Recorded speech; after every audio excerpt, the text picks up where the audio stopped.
hagard. Galing pa ako sa work, guys. Pagdating ko ng bahay, mag-iihaw pa. Kasi may party kami mamaya sa church. So, dito, ako sa backyard, nag-iihaw. Hello. Good afternoon. Ako ay nag-iihaw ng 4 na kilo na manok.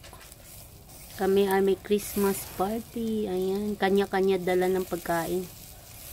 Sharing sa food. Ayan. Isang gabing nakamarinate yan. Diba? 4 na kilo. Pakpak ng manok. Ayan.